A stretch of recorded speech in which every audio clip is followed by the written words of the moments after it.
Grabe, parang nag-engine lang.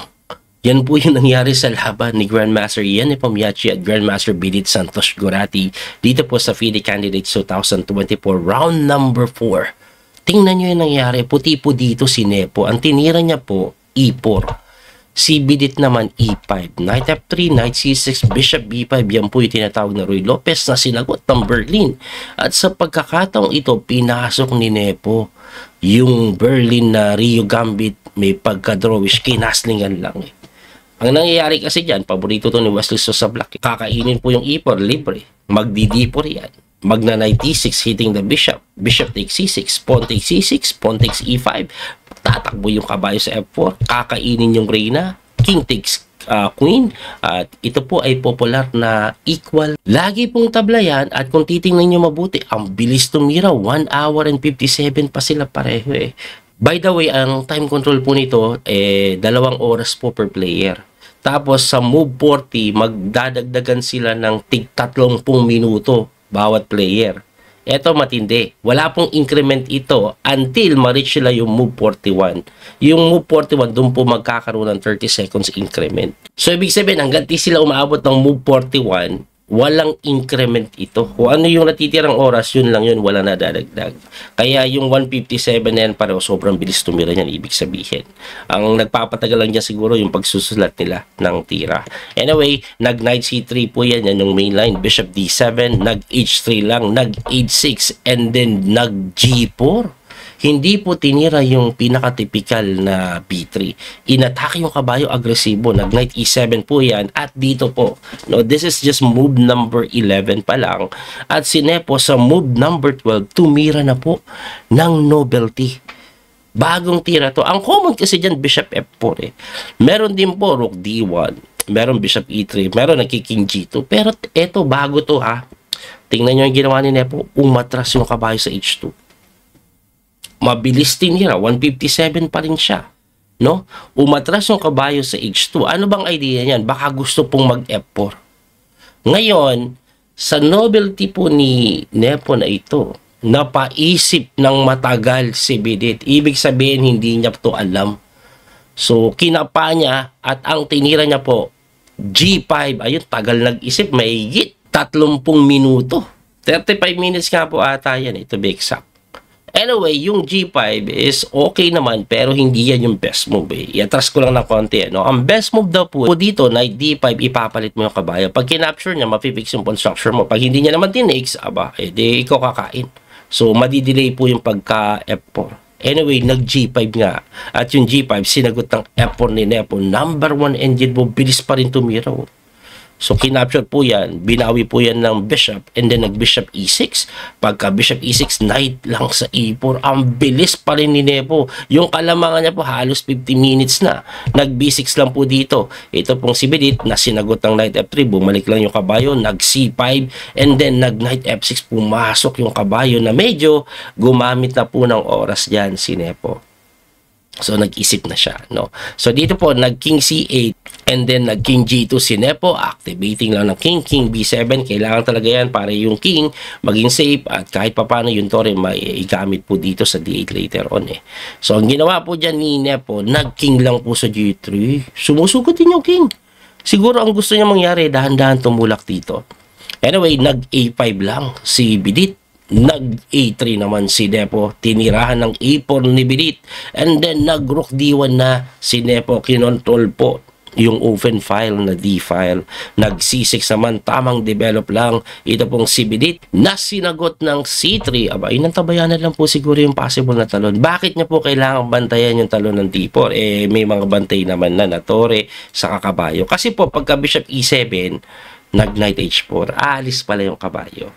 So, yung Knight H4, maaaring tumungo po yan dito na sinagot po yan ng H5. Good move yung H5 na. At sa position po na ito, equal lang ang basa ng engine. Ang problema ni Bidit, this is just move 23. 32 minutes na lang si Bidit. Si Nepo, 1 hour and 18 minutes pa. Ang laki ng lamang sa oras. So, ang ginawa po niya, nag-G5. Pagka G5, nag-Rook A5. At ang nakikita kong kadahilanan, Rook B4, pa-pressure rin ito na hindi pinansin. Nag-Rook lang po sa D1. Umalis sa open file ito, ano? Ang binantayan ito. Bakit? Para pagka rook b5, atros pala yung bishop. Ayun. So, ang ginawa naman dito ni Bidit, medyo mabibigla ka, nakakasopresa ito, kasi siya po ay tumira ng rook b3. Nung tinitingnan ko para saan yung rook b3, hindi ko po maintindihan masyado. Pero ibalik lang natin, no? Bago natin ituloy yan. Ang pinapatira po kasi ng engine, mag-c4 daw. So, pressure lang daw ito. At ang gagawin daw po dyan, magtutulak eh. Ayun. Magtutulak. So, libre ito pero ka-counterplay, may tulak, may ganun. Kaya ang gagawin mo daw, iti-takes mo lang yan. Pagka takes, knight takes g6. So, nadepensa nito, may atake sa toro, may atake sa bishop. At pagka rook d8 daw po niyan, equal lang daw yan eh. Equal lang. Kasi mukha kasi pong mawa 1 pawn down. Pero hindi naman matakes to kasi mapipin. May ganun daw pong idea eh. So, yan daw po ang dapat gawin ng black. Equal c4. Kaso nga, si Bidit, tumira po ng rook b3. Nung tinitingnan ko, ano kaya yung pinaka-main idea niya? Ang nakita ko po is mag-bb5, mag-bb4. So, yan po yung gusto niyang play. Tingin ko yan yung nakita niyang play. Hindi niya nakita yung tamang c4 kasi 18 minutes na lang siya. Move 26 pa lang eh. So, dito po, ang ginawa, nag-G6 na nga. Pagka G6, kinapture po yan, knight takes G6, and then nag-rook lang po sa D8 dahil inaatake na tinirahan ng knight takes E7. Kinapture po yung kabayo, syempre bumawi, and then knight takes pawn, 1 pawn up. Pero nakita ni Bidit yan. So, nag-rook D3 po siya, hinarang niya yung toro, takes, and then kinapture yung H3. So, nabawi naman pala. Ang problema po, may pass pawn sa may E5. At yung pinakamalaking problema ni Bidit, this is move 32 pa lang. May 8 tira pang nalalabi bago yung increment at yung dagdag na 30 minutes, no? And less than 10 minutes na lang po siya. 9 minutes and 26. So, ang ginawa po ni Nepo, tinulak po yung pawn. Pagkatulak ng pawn, nag-B5. Ayun, so ka-counter po siya dito. Kasi ang plano niyan, isa-sacrifice na lang yung isa po sa kabayo or bishop, sa pawn na yan, maubos yung pawn dito, tabla pa rin yun eh. Anyway, ang ginawa, nag-bishop g5, hitting the knight, na tumalon sa d5. Siyempre, tinulak lang. Tinulak lang. At ang nakakapagtaka dyan, coach, bakit hindi na lang i-sacrifice dyan kaagad? Maubos naman yung pawn. Meron po kasing bishop f4, tas malilimas din yung pawn mo eh. Kaya hindi ginawa yun. Ang ginawa, nag-bishop d7 muna. O, anong pinagkaiba? Di pag tinulak, saka kakainin, tapos kakainin ito, walang rook e7 dahil may kabayo. So, nakita yun ni Nepo, di nag-rook lang po sa d1. At pagka rook d1, nako po, ang tinira po dito ni Bidit, mali. Nag-king c6. Paano naman kasi 6 minutes na lang siya. Kailangan niya tumira na mabilis. So, dinipensahan niya yung kabayo na mali daw po. Bago ko ituloy, bakit mali yan? Ang tamang tira daw, bishop e8. Atakado to. Atakado. Ngayon, pag gumalaw, pumunta dito, ang tamang depensa daw, bishop c6. Di libre din, kakainin ito, hindi pwede capture with a check eh. O, di ba? Kung walang check kasi magpo-promote ka eh. So, balik tayo doon. Ang tamang tira naman po dito ng white ay king g4. Naku po, ang hirap maunawaan nun. King g4 lang. Ano mangyayari pagka takes? Di magna-knight e6 lang. Grabe naman. Ang hirap pang makita niyan. No? Kasi ang pinaka-threat po niyan pagka tinex mo dito, may ganun. Example, kung mapshare ka dito, magbi-bishop takes e7. So, dalawa po yung threat niyan. Pwedeng kainin ito, pwede po mag-knight doon. Hindi mo madepensahan Pwede ka magganito na lang. Pagka ganyan mo naman, kahit po ata kainin lang ito. O kahit nga depensahan mo lang daw, goods pa rin Ang importante niyan, babagsak po yung c5. Yung bishop pag napunta dito, solidly na nakadepensa na yan dyan, wala ka na magawa. So, pero yan daw po ang pinaka-importanting linya na dapat makita ni Bidit. Kaso napakalalim yan, given na 6 minutes ka na lang. So, balik po tayo doon sa nangyaring tirahan. Tinira niya po yung pinaka-obvious na tira, king c6 Pagka king c6, nag-king e4. Inatake yung kabayo, nag-bishop e8. Ako, magtataka ka. Bakit, coach? Ayun na, pwede na itong kainin. Pag kinapture mo, bishop takes, tapos nag-rook takes b2 ka, ang mangyayari, knight f4 lang. Tindi nung knight f4. Kasi pag bumalik ka dito, ayun, uy, malilimas na naman. May knight d3 lang. Ang threat ganito, ang bishop walang mapuntahan. Pag pumunta ka dito, knight d3 pa rin. At sa pan-threat po niyan, ito ayan. Yan ang pwede mangyari. Let's say, itakbo mo. Kasi check nga. Ang pinapatira nga, matindi. Rook F1 or G1. Bakit? Ano mangyayari pagka takes? Rook G6. Takbo dito. Atakado. Bishop takes C5 lang. Eto one piece up tapos very solid lang, no? So, ang mangyayari siguro yan dito. Tapos knight C5. Tapos eto, of course, magagamit para manggulo. Panalo na kasi hindi na maitulak yung mga pawn, hindi na mapapalit. Yun ang gusto mangyari ng engine. Anyway, ang tinira po niyan, nag-bishop E8. Medyo delayed na yung bishop E8. Kasi, kinapture lang po yung kabayo Magtataka ka sa approach ni Nepo no? Kasi pagka bishop takes, di equal lang. Meron po kasi yan, sisimplihan lang Bishop C1.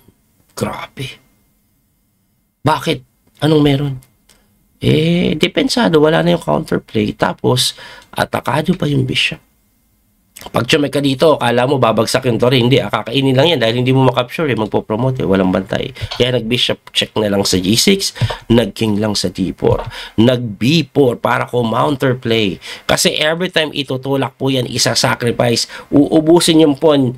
Pag ang naging ending po ganito rook and bishop versus rook, kahit maubos na lahat ng pawn sa king side or queen side, napalit lahat ng pawn, tabla yun.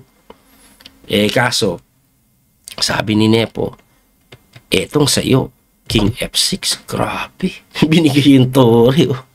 Binigay yung tore sa kadala na pag-capture mo yan, takes, magpo-promote. Yung tore po kasi nakakulong. So, ang ginawa niya, nag-bishop e8, nag-rook d8. At pagka-rook d8, hindi iniwas yung bishop, kinain lang po, no? Bakit? Anong mangyayari? Once na i-takes mo to, kaka-counter tulak. Di ba? Magkaka-queen din. Di ba?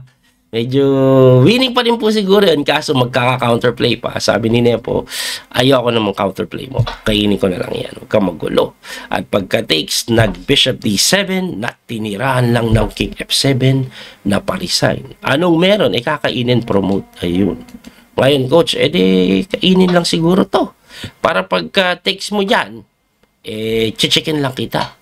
Kaso, kiking mo bang ka lang dito At wala ka ng check. Dahil bantay sarado. Diba? Kaya nga nag-resign na doon. At dahil po sa panalo ni Nepo na yan, grabe, no? By the way, bago ko ipakita standing, tingnan nyo po yung kanila pong accuracy. Parang engine si Nepo. Ano yan, Nag-endgame yan. Sobrang accurate sa endgame. 97.4% accuracy. Ang tindi ni Nepo. At eto na nga po, ang naging standing. Ayan, no? So, solo lead si Nepo. Grabe, Nepo na naman. Solo lead after round 4. Samantalang sumusunod sila Gukesh, Fabiano Caruana, and then si Pragnananda with 2 points. Tapos lahat, 1.5. Ayan. Lahat, 1.5. Sayang si Bidit, nag-early lead, pero nadalawang sunod. Nadalawang sunod siya, no? Anyway, Nepo, dinglire na naman ba? Hindi, masyado pang maaga para sabihin yan. Sana po nag-enjoy kayo at may natutunan sa video na to. Muli ito po yung Coach PD Master Daniel Causo. Hanggang sa muling pakikita. God bless po mga kabya. Thank you po sa support. Bye-bye po.